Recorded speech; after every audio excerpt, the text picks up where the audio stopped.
Baruch atah Adonai Eloheinu melech haolam asher kideshanu bemitzvotav vetzivanu leyodor legoyim venatan lanu et Yeshua Meshicheinu or haolam. Bendito seas tú, Adonai nuestro Elohim, Rey del universo, quien nos santificas con tus mandamientos y nos mandas a hacer luz para las naciones y nos das a Yeshua, nuestro Mesías, la luz del mundo. Amén. Amén.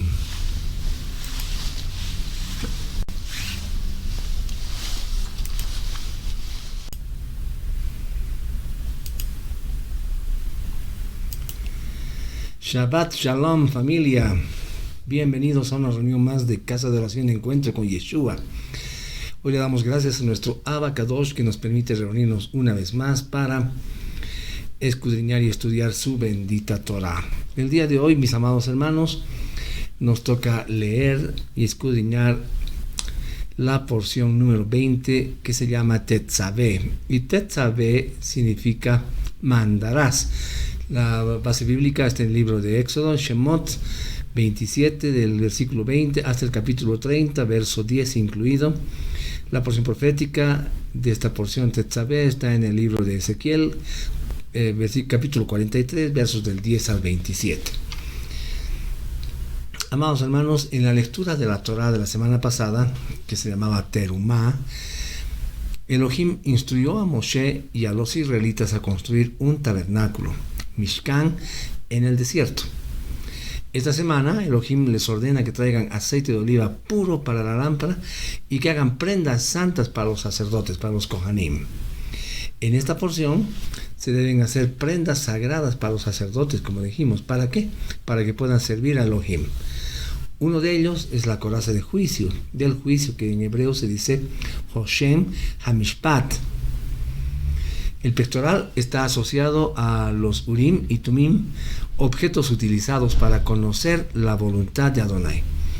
El pectoral sacerdotal estaba hecho de lino bordado y dimensionado y conformado en un codo cuadrado. Contenía 4 filas, cada uno con 3 gemas preciosas, incrustadas dentro de la placa y rodeada de oro. En el canal de Telegram les he puesto una imagen de justamente este pectoral. Pueden revisarlo ahí. Entonces, cada joya en el pectoral del sacerdote representaba a una de las 12 tribus de Israel, cuyos nombres estaban grabados en las piedras. Eso también lo van a poder ver en la imagen que les he puesto en nuestro canal en Telegram. Elohim entonces usaría las letras individuales de estos nombres para deletrear sus juicios para Israel, cuando el Urim era usado para consultarlo. Números 27-21 dice: se presentará ante el sacerdote Eleazar, quien tomará decisiones por él, preguntando al Urim ante Adonai.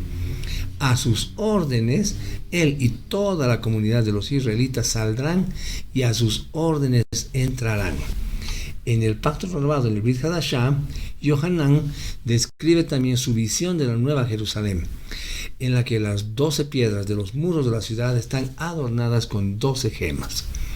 Algunas, si no todas, de estas gemas también están en el pectoral. Apocalipsis 21, 19, 20 dice: los cimientos del muro de la ciudad estaban decorados con toda clase de piedras preciosas. La primera piedra de cimiento era de jaspe, la segunda de zafiro, la tercera de calcedonia, la cuarta de esmeralda, la quinta de sardónice, la sexta de sardios, la séptima de crisolito, la octava de berilio, la novena de topacio, la 10ª de crisoprasa, la 11ª de jacinto y la 12ª de amatista. Ahora, hay más de 30 opiniones diferentes sobre la identificación de los cálculos de la coraza en la literatura y tradición rabínica. ¿Okay? Lo que vemos en la descripción de la coraza y la Nueva Jerusalén es que Elohim considera que la belleza es glorificante, mientras lo servimos en la tierra y en el cielo, donde algún día estaremos rodeados por el brillante esplendor de las calles de oro. Amén, ese es nuestro caminar. Y joyas divinamente cortadas, incrustadas en sus cimientos. Ahora, Elohim también considera que ciertos colores y materiales que se usan para servirle son glorificadores, como las vestimentas que lleva el Kohen Ha'adol, es decir, el sumo sacerdote. La Parashá Tetzaveh termina con el relato de la construcción del altar de oro, el Mizbeach Hasabá, sobre el cual se encendía cada mañana y cada noche el incienso o Ketoret. La ubicación de esta sección llama la atención porque, según algunos rabinos, hubiera sido más adecuado que estuviera 4 capítulos antes de la porción que estamos leyendo ahora, en la parashá anterior, en la Terumá, donde se explican los detalles de todos los utensilios del tabernáculo. Recuerdan, hemos visto eso la anterior semana. Entonces, ¿por qué la Torá deja el Mizbeach Hasahav para el final de la siguiente parashá, es decir, de esta porción que estamos leyendo ahora?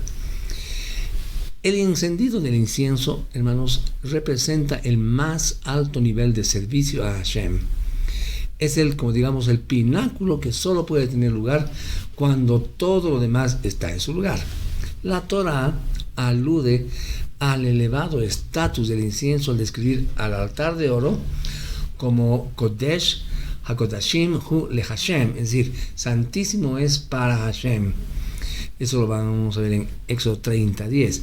Mientras que el altar de cobre, es aludido como Kodesh HaKodashim, es decir, santísimo es. Eso está en Éxodo 20:37. Entonces, el elevado estatus del incienso se ve aumentado por el hecho de que el sentido principal involucrado en la quema del incienso es el olfato.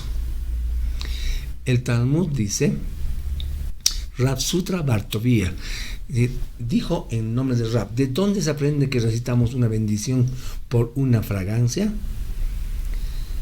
Porque está escrito que toda alma alaba a Elohim, ¿no es verdad? Entonces, ¿qué es algo que el alma disfruta y el cuerpo no? Debes decir que es el placer del olfato. El olfato, amados hermanos, es el sentido del alma.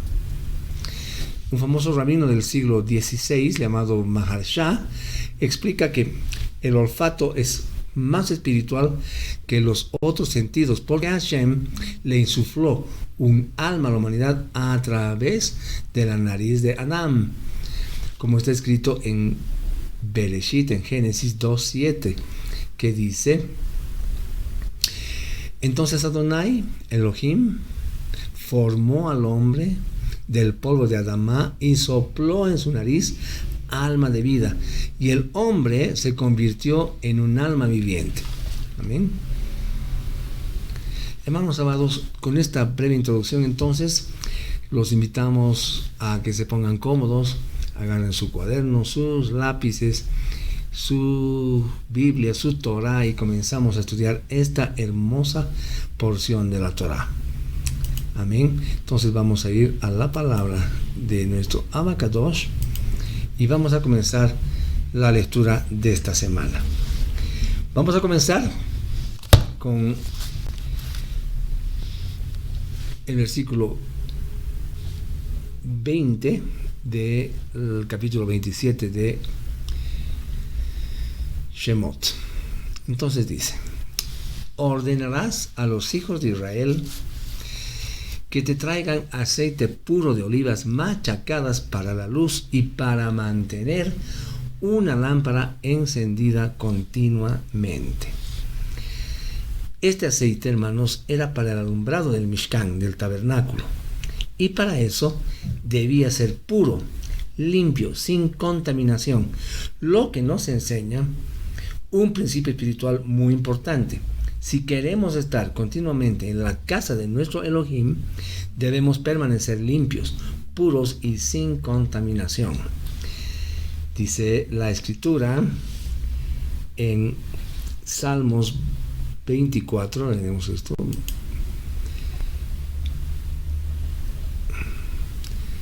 En Salmos 24, 13 al 5. Nos dice: ¿quién subirá al monte de Adonai? ¿Quién puede estar en su lugar Kadosh? Aquellos con manos limpias y corazones puros, que no han levantado su alma a vanidades ni han jurado engañosamente a su prójimo. Ellos recibirán la bendición de Adonai y misericordia de Adonai, su Salvador. Entonces acá también está hablando de un aceite. Es aceite que alimenta a la menorá. Debemos retomar la información que la parashá anterior nos brinda al respecto. Este aceite, mis hermanos, tiene una connotación muy importante, pues es el símbolo de la unción. Esto nos lleva a pensar que la luz de la menorá no arde sino por la pureza de dicho aceite, es decir, dicha unción. Qué gran responsabilidad la que nos ha dado, ¿no? ¿Verdad? Porque Yeshua también nos decía en Mateo 5:14, ustedes son la luz del mundo. Entonces es realmente una responsabilidad muy grande, ¿verdad? Vamos a cambiar de capítulo, vamos a ir al capítulo 28, verso 1. Dice, llamarás a tu hermano Aarón y sus hijos que vengan de entre los hijos de Israel a ti para que me puedan servir como Kohanim. Aarón y sus hijos Nadab, Abiú, Eleazar e Itamar. Aarón y sus hijos tenían un ministerio especial y era la función de sacerdotes. Aarón era el sumo sacerdote, era el Kohen Gadol, y su función era de ser intermediario entre Yahweh y el pueblo, y además en favor del pueblo. Moshe era un intermediario entre Elohim y el pueblo, pero en favor de Elohim. Entonces, en este sentido, Aarón era una especie de Yeshua por su función. Yeshua es nuestro Kohen Gadol. Los hijos de Aarón tipifican a la nación de Israel, puesto que todos los que hemos venido a formar parte de esta nación somos llamados a ser un reino de sacerdotes y gente santa, como nos dice Shemot 19:5-6, ¿verdad? Conectemos en un solo versículo los dos anteriores. Primera de Pedro 2:9 nos dice, pero ustedes son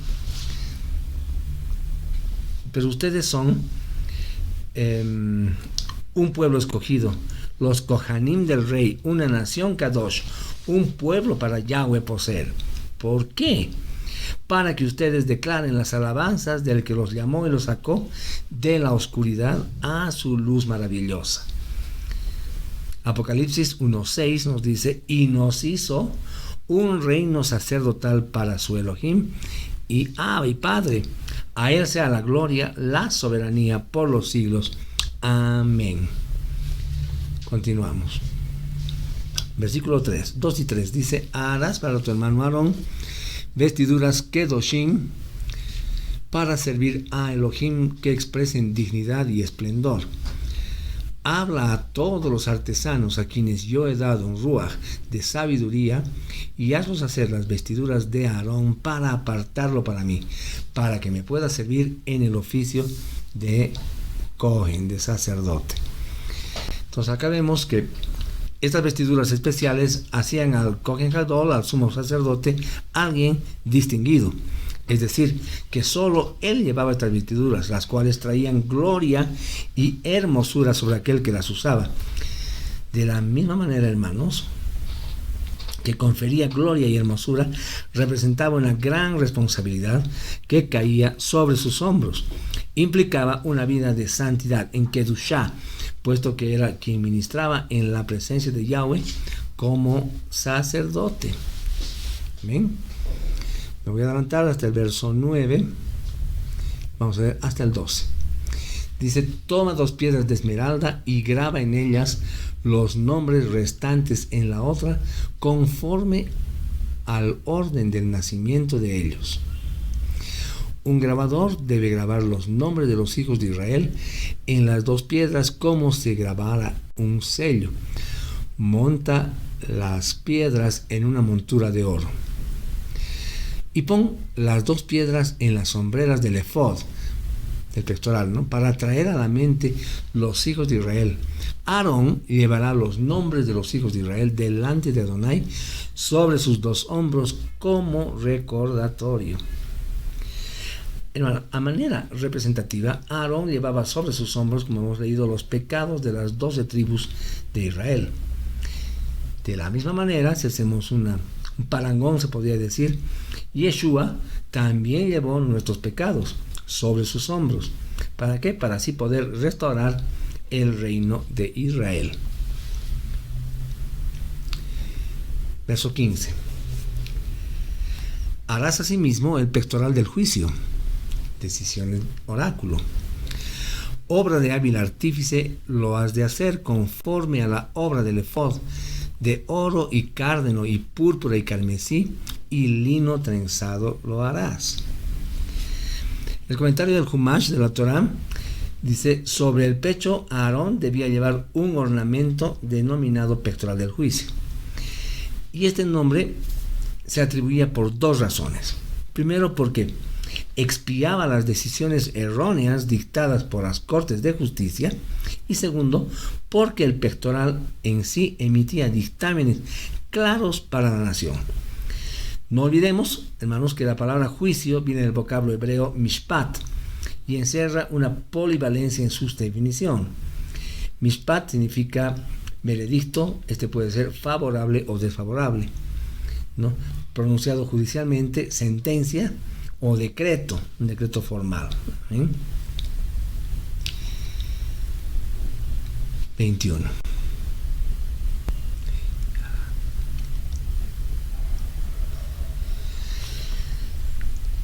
Las piedras corresponderán a los nombres de los 12 hijos de Israel. Serán grabadas con sus nombres, grabadas como un sello. Representarán a las 12 tribus de Israel. Es decir, 12 piedras para 12 tribus. Una piedra para cada tribu. Lo que nos muestra que el Kohen Gadol, el sumo sacerdote, tenía la autoridad de juzgar al pueblo. De la misma manera, Yeshua es el que juzga a los vivos y a los muertos.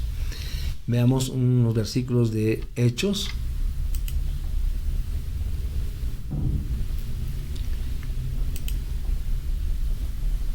Vamos a leer el capítulo 10, versos del 39 al 43.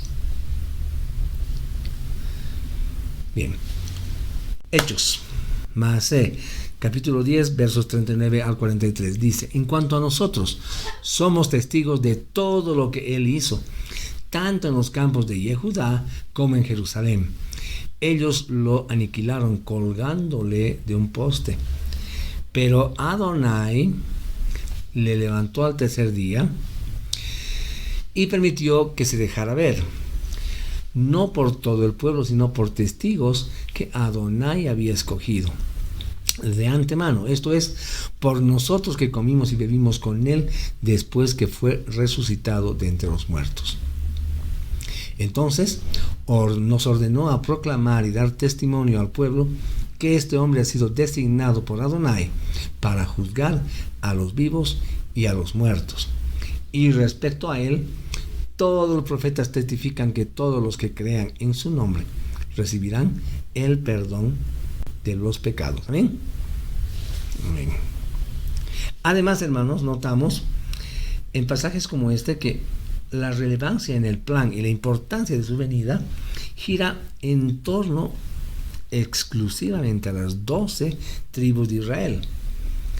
Hechos 1:6 nos dice: cuando estaban juntos le preguntaron: Adón, ¿en este tiempo restaurarás el gobierno de Israel? Entonces acá este concepto es el objetivo y centro de su sacrificio, es decir, las 12 tribus de Israel, mis amados hermanos.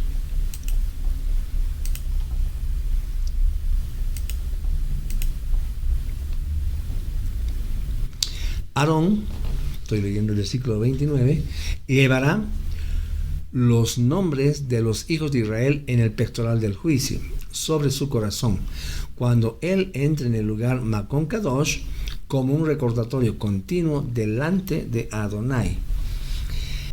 Era responsabilidad de Aarón interceder por el pueblo de Israel. Esta verdad está representada en el hecho de llevar estas 12 piedras que recordaban las 12 tribus de Israel. De la misma manera, hermanos, Yeshua presenta nuestras vidas delante de Yahweh e intercede por nosotros, como nos dice Yohanan En Aleph, primera de Juan, capítulo 2, versos 1 al 12, se los voy a leer. Dice: mis hijitos, les estoy escribiendo estas cosas para que no pequen. Pero si alguno peca, tenemos a Yeshua HaMashiach, el Sadik, quien ruega al Padre por amor a nosotros. También Él es el Capará, la propiciación por nuestros pecados. Y no solamente por nuestros pecados, sino también por los de todo el mundo. Amén. Entonces, Él intercede por nosotros. Yeshua intercede por nosotros. 30. Pondrás el Urim, las luces, y el Tumim, perfecciones, en el pectoral del juicio. Ellos estarán sobre el corazón de Aarón cuando él entre en la presencia de Adonai. Así Aarón siempre tendrá los medios para hacer decisiones para los hijos de Israel sobre su corazón cuando él esté en la presencia de Adonai. La palabra Urim, hermanos, es el plural de la palabra en hebreo Or, que significa luz. Es decir, también, entonces, Urim sería luces, ¿no es verdad? Según Rashi, en el comentario de la Torá, de este versículo dice: Uri ben Tumim es el nombre de un pergamino en el que estaba escrito el nombre de Elohim. Este pergamino fue puesto dentro de los pliegues del pectoral y causaba que las letras se iluminaran y se perfeccionaran cuando daba una respuesta divina. Amén. Cosa más hermosa. Verso 31. Harás el manto para el efod de azul en su totalidad. A ver, como hemos dicho antes, si recuerdan, este manto de color azul representa a Mashiach como el pan de vida que descendió del cielo. Este mismo azul teñido es el del único hilo azul en los tzitzit que te llevamos en nuestros talismos, ¿verdad? Mandamiento que los varones de Israel guardamos por tener un llamamiento igualmente sacerdotal. Números 15, 37 al 38. No lo voy a poner en pantalla, anótenlo, se los voy a leer simplemente. Dice: Yahweh le dijo a Moshe: habla a los hijos de Israel instruyéndolos a hacer por todas sus generaciones, dice, ¿no? Tzitziot en las esquinas de sus atuendos, y pongan con los tzitziot en cada esquina un hilo azul. Entonces ahí está, ¿no? Verso 35. Aarón lo usará cuando ministre, y su sonido será oído cuando él venga al lugar Makon Kadosh delante de Adonai, y cuando salga para que no muera. Entonces acá vemos que estas vestiduras especiales contaban con campanillas de oro en el borde, con el objetivo de que se escuchara el sonido desde afuera del lugar santísimo. De esta manera, el que estaba afuera sabía que el Kohen Gadol, el sumo sacerdote, estaba vivo. Es decir, como en ese lugar solo podía entrar el Kohen Gadol, si éste moría nadie podía saberlo, puesto que nadie más podía entrar, ¿no es verdad? Entonces, de esta manera, si sonaban las campanillas, era señal de que aún estaba con vida. Entonces, de ahí surge la pregunta: ¿este tipo de temor a Yahweh no se relacionaría más bien con el miedo, saber que delante de él cualquiera que no estuviera en plenitud de santidad, de Kedushá, podría morir?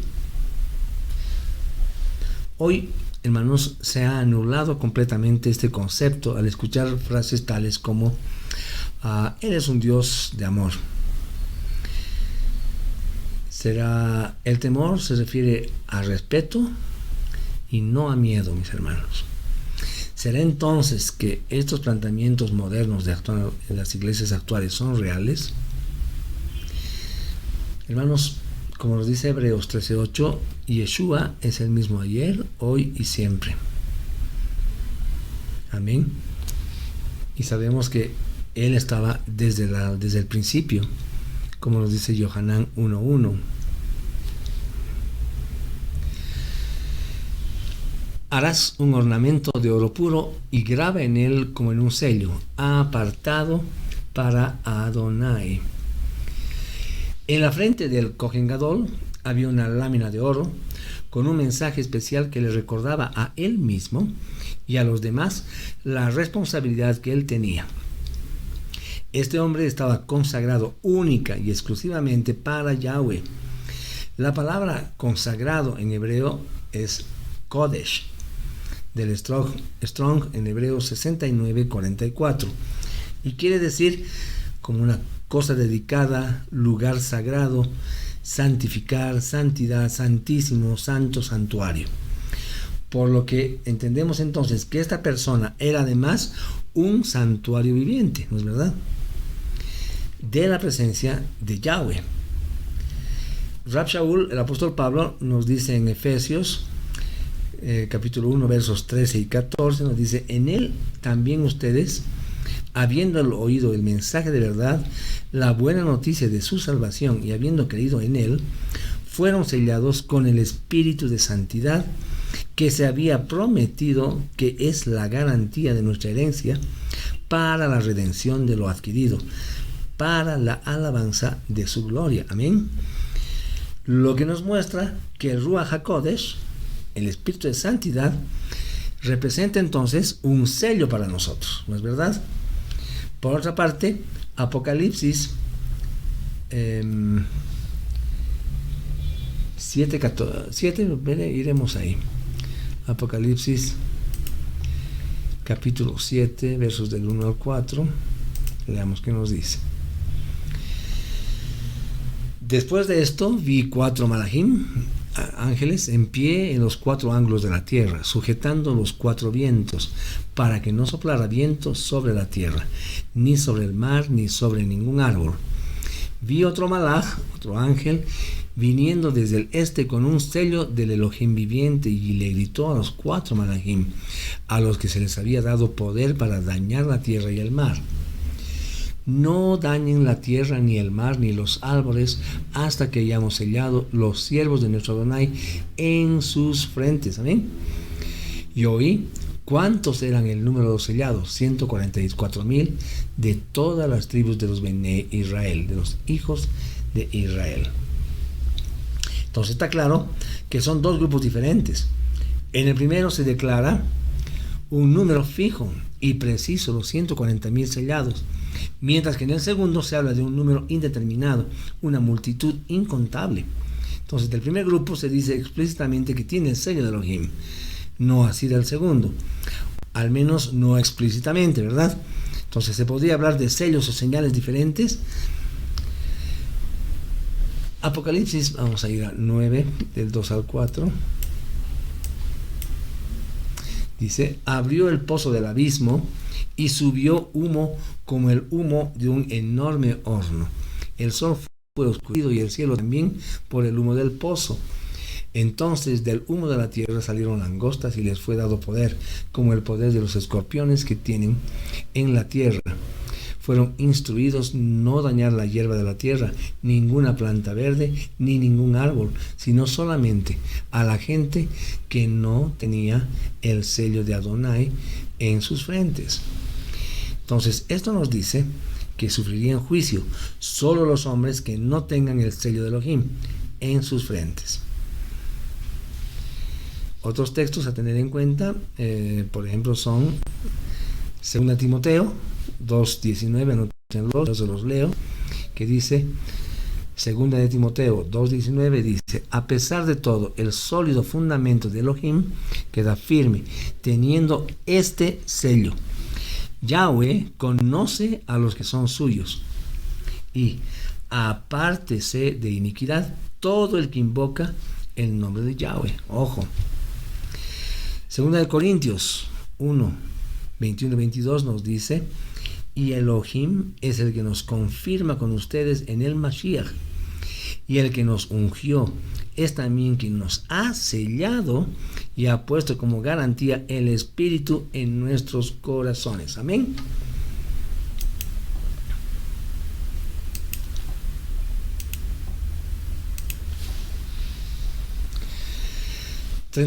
Sobre la frente de Aarón, porque Aarón lleva la culpa de los errores cometidos por los hijos de Israel en dedicar sus ofrendas Kedoshim, este ornamento estará siempre sobre su frente, para que las ofrendas para Adonai sean aceptadas por él. El frontal de oro, hermanos, debía estar siempre sobre la frente de Aarón. Esto nos enseña que siempre debemos tener en cuenta nuestra gran responsabilidad de ser santos como Yahweh es santo. Amén. Esta lámina, esta diadema o corona, que se dice en algunas versiones, guardaba una relación especial con las ofrendas que el pueblo entregaba al Eterno, como si alguna de ellas pudieran llegar a ser inapropiadas al presentarlas a Yahweh. Entonces, por alguna razón, la diadema estaba sobre la frente, en el área que denota la inteligencia y el entendimiento del hombre.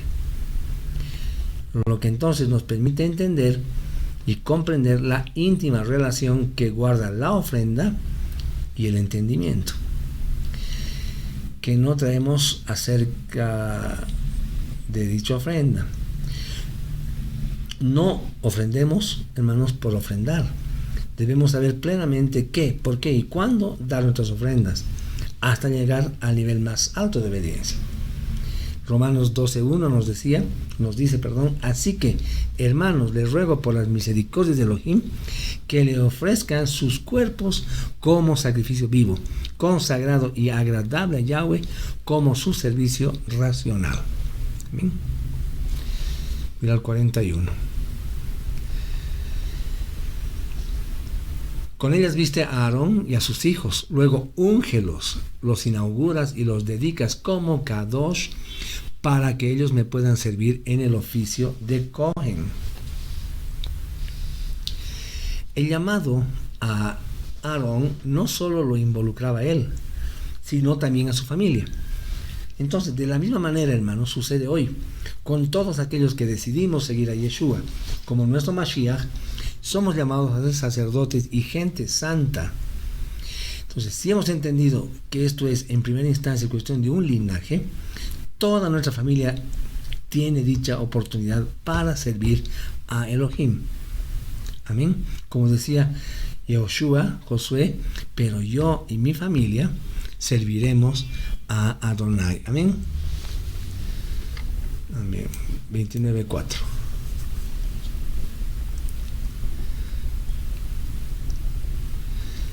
Dice, trae a Aarón y a sus hijos a la entrada de la tienda de reunión y hazles inmersión en agua.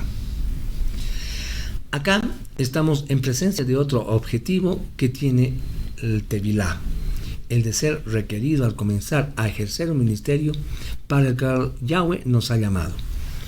El hecho de presentarnos limpios delante del Eterno requiere de un acto físico, ¿verdad?, el cual lo demuestra por la obediencia, que hay conciencia de lo que se está pidiendo interiormente.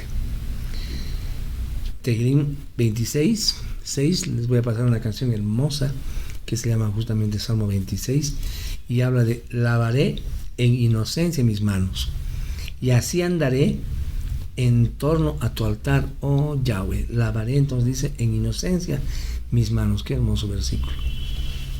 5. Toma las vestiduras y pon a Aarón la túnica, el manto para el efod y el pectoral. Ata para él el pectoral al efod. Esta vestimenta, mis hermanos, representa la responsabilidad que sobre sus hombros recaía. El acto de vestir es visto en la Escritura como un hecho de responsabilidad, así también como de identidad, ¿verdad? Estas vestiduras identificaban más bien a quienes las llevaba y la responsabilidad que demostraban que tenían, que adquiría. También de la misma manera, hoy nosotros como hijos de Yahweh debemos ser vestidos como hijos de la luz, mis hermanos. Efesios 4:22-24 dice, en cuanto a la antigua manera de vivir, despojaos del viejo hombre, que está corrompido por los deseos engañosos. Renovaos en el espíritu de vuestra mente, vestidos ya del nuevo hombre que fue creado según Elohim en la justicia y santidad de la verdad. Amén. 7. Dice, luego toma el aceite de la unción y lo unges derramándolo sobre su cabeza.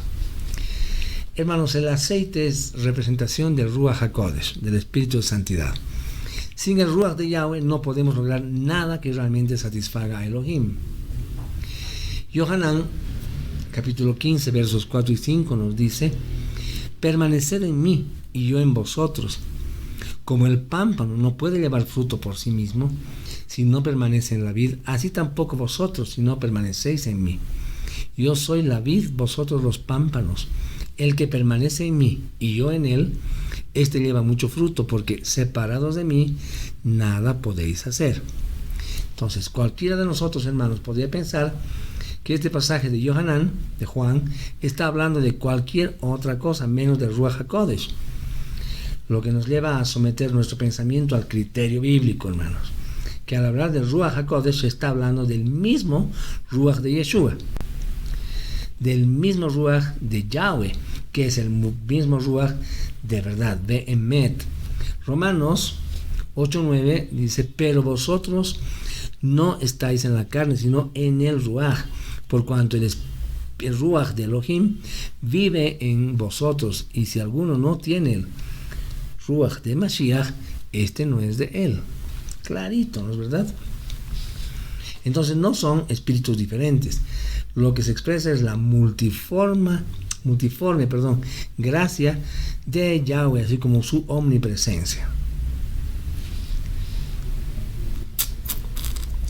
Leeremos esto. Primera de Corintios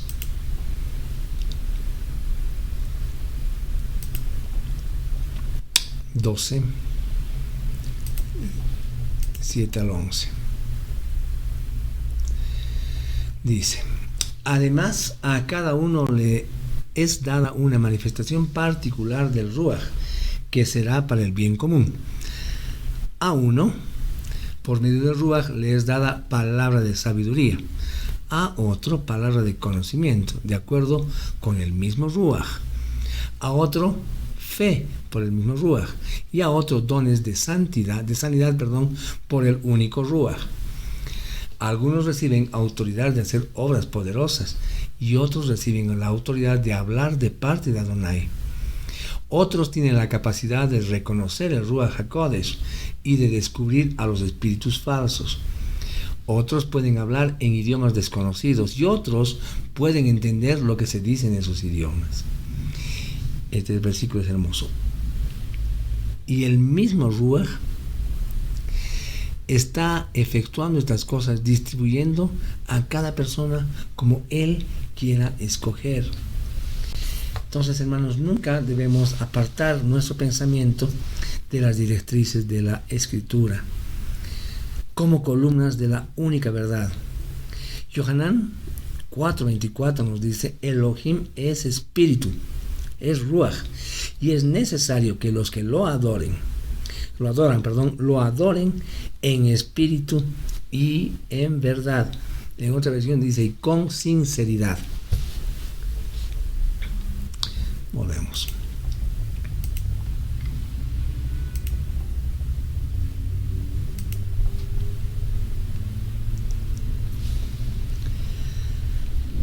Luego toma un poco de sangre que hay en el altar y un poco de aceite de la unción, y rocíalo sobre Aarón y sus vestiduras, y sobre sus hijos y las vestiduras de sus hijos con él, para que él y sus vestiduras sean dedicados como Kadosh, y con él sus hijos y las vestiduras de sus hijos. Acá, hermanos, hay una analogía muy marcada con lo que sucede con nosotros hoy en día. Pues de la misma manera que la sangre del sacrificio, representando la sangre de Yeshua, y el aceite de unción, representando al Ruach HaKodesh, consagraron a Aarón y a su familia. Y también nosotros somos consagrados para el servicio a Yahweh. La Escritura nos dice en Hebreos 9, versos 13 y 14, o 13, claro, dice: porque si la sangre de cabros y de toros y la ceniza de la novilla rociada sobre los contaminados los santifican, concediéndoles una purificación externa, cuanto más, dice la palabra, la sangre de Mashiach, quien mediante el Espíritu Eterno se ofreció a sí mismo sin mancha a Elohim, limpiará nuestras conciencias de las obras muertas para servir al Elohim vivo. Amén. 29. Las vestiduras Kedoshim de Aarón serán usadas por sus hijos después de él. Ellos serán ungidos y dedicados como Kadosh en ellas. Ahora, este sacrificio que ungía a Aarón era único en su clase. Primero, era únicamente para consagrar al Kohen Gadol, al sumo sacerdote. Y segundo, que se hacía una vez y para siempre, puesto que las vestiduras en sí ungían y consagraban al que venía después a asumir este cargo. De la misma manera sucede con nuestro Kohen Gadol, según el orden de Melquisedec. Yeshua, que nos imputa su justicia de tal manera que a través de su sacrificio pasamos a formar parte de esta nación especial de sacerdotes y de gente santa. Amén. Amén. Quedaría entonces pendiente una evidencia más del linaje sacerdotal de Yeshua. Hay un comentario de la Parashá 9, Vayeshev, el que corresponde a la aliyá número 4, que está en Bereshit, en Génesis 38-24, y dice: y sucedió que como a los 3 meses informaron a Yehudá diciendo: tu nuera Tamar ha fornicado y aquí ha quedado encinta a causa de las fornicaciones. Entonces Yehudá dijo: sacada y que sea quemada. Aquí vemos que Yehudá, como juez de su tribu, decidió dictar sentencia de muerte. Mandó que fuera quemada. Esto es interesante porque en ese tiempo solo se mandaba a quemar a la hija, pero de un sacerdote que se haya prostituido. En Levítico, el 21:9 dice: cuando la hija de un sacerdote se contamina por prostitución, es a su padre a quien contamina. La echarán al fuego. Entonces, si la sentencia fue quemarla, es porque descendía de alguna línea sacerdotal. Ahora, este evento de sanción abre un espacio a la investigación. Hay que leer, hay que investigar. Pues en la Torá y en el resto de las escrituras no se nos habla de la procedencia de Tamar. Lo anterior entonces sugiere una indagación más exhaustiva, ¿no? Hay un libro, el libro de Yashar, donde dice que Tamar era hija de Elam, hijo de Shem, hijo de Noach. Como Shem era sacerdote con el título de Melquisedec, la sentencia de la fornicación cometida por Tamar era según la ley de Israel. Ahora, este comentario da una idea más clara por qué no solo de la muerte de Er y Onán, hijos de Yehudá, sino, lo más extraño aún, por qué Yahweh permite el engaño de Tamar a su suegro. Entonces, acá podemos notar ese especial cuidado en el linaje de Mashiach, lo que deja más claro de dónde venía la línea sacerdotal de Yeshua. En Bereshit 38:29 dice: pero entonces él retrajo la mano y salió su hermano y le dijo: ¿qué brecha te has hecho? Por eso llamaron brecha. Estamos entonces más que regocijados, hermanos, de poder exponer este punto, puesto que el cristianismo a través de los siglos ha dejado de lado este versículo. Hebreos 7:3 nos dice: sin padre, sin madre, sin linaje, que ni tiene principio de días ni fin de vida, mas hecho semejante al Hijo de Elohim, permanece sacerdote para siempre. Entonces, este versículo nos presenta una cuestión referente a su genealogía y procedencia de su cargo sacerdotal, no sanguíneo como tal. En el libro de Yashar, en el capítulo 45-23, nos muestra de manera maravillosa el vientre en el que se combinó la información genética, sacerdote por Tamar y rey por Yehudá. Es algo realmente poderoso esto. Ahora, surge una pregunta, mis hermanos, seguramente ustedes están haciendo: ¿qué es el libro de Yashar? ¿Podemos confiar en ese libro? Fíjense lo que dice en Josué 10:13, vamos a poner. Josué 10:13.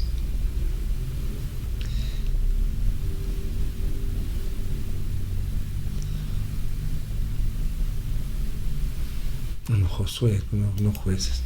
Josué, aquí 10:13.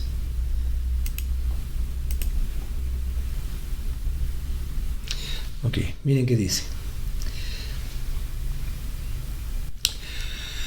Así que el sol se quedó quieto y la luna permaneció estática, hasta que Israel tomó venganza sobre sus enemigos. Fíjense lo que dice, está en Josué, en la Torá. Esto está escrito donde dice: en el libro de Yashar, lo recto. El sol permaneció sin movimiento en el cielo y no tenía prisa de ponerse por casi el día entero.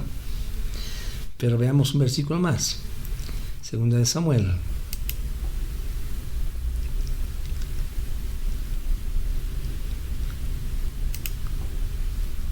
Uno 18.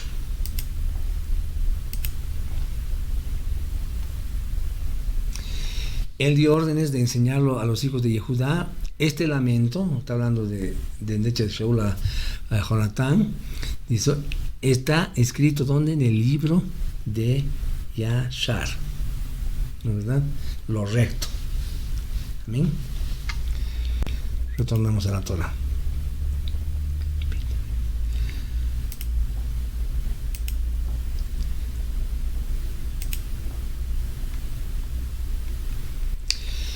Dice 42 y 43, por todas las generaciones esta será la ofrenda de ascensión continua a la entrada del Mishkan del testimonio delante de Adonai.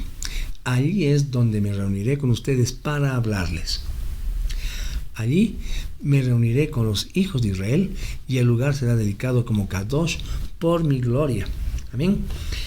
En este pasaje se narra el sacrificio continuo que había en el Mishkan, en el tabernáculo, puesto que este era el punto de encuentro de Yahweh con su pueblo. Era su presencia la que hacía del Mishkan algo santo, hermanos.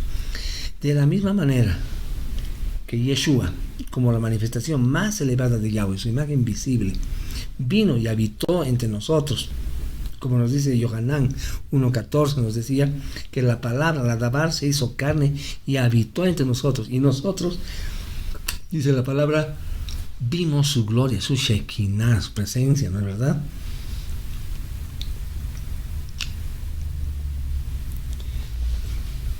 ...44 y 45...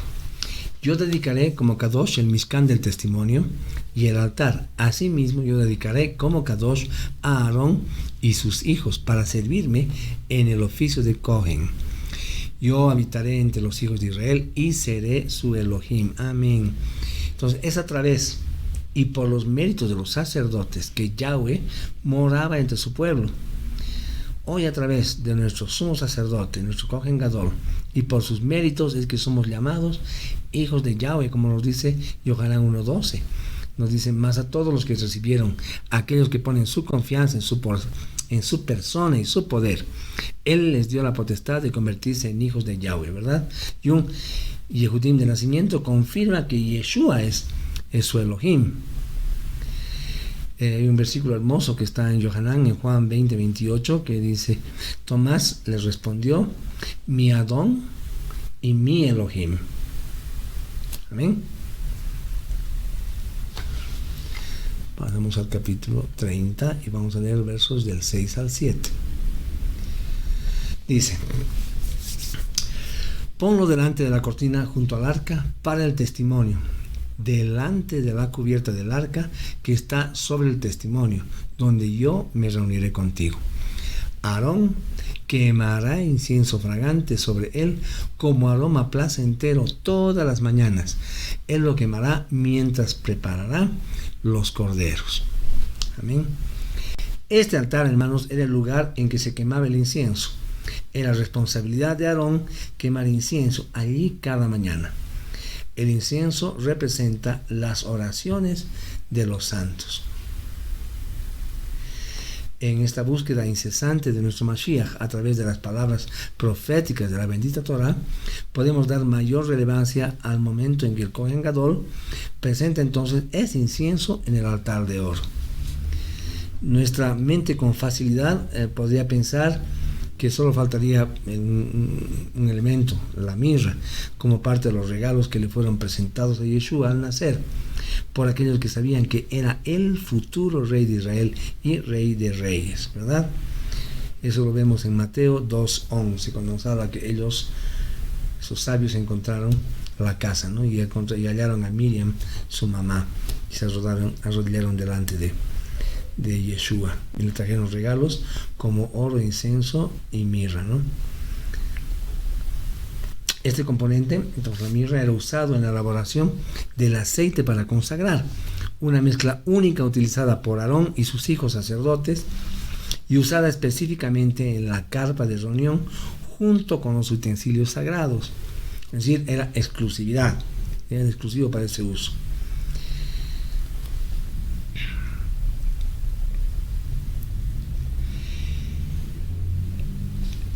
En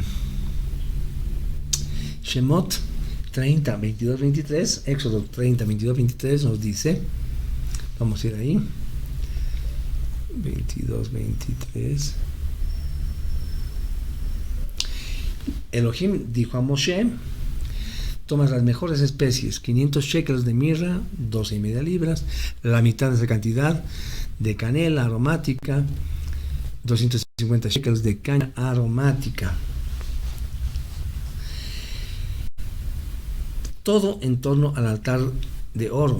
El presentar el incienso por el Kohen Gadol, por el sumo sacerdote, después que él había sido consagrado, con este aceite especial que contenía mirra, nos sigue dejando toda la inquietud de querer ir más, pero más allá, ¿no? Toda interpretación profética toma una dirección de su vida en el momento que conocemos el significado en hebreo de cada uno de los elementos mencionados antes de la versión. Mateo 2:11 dice: y ellos entraron en la casa y lo hallaron, y a Miriam su madre, y se arrodillaron delante de él, lo reverenciaron y abrieron sus sacos y le trajeron regalos de oro, zahab e incienso, ketoret y mor, en lengua extranjera mirra. Entonces oro se dice zahad, está en el Strong 2091, que significa relucir, grandeza, autoridad, pureza. ¿Bien? Incienso se dice ketoret en hebreo y significa perfume, fragancia de olor grato. Era como una ofrenda para altos dignatarios. Y la mirra, mor en hebreo, significa gotear, amargo, amargamente, una cosa así.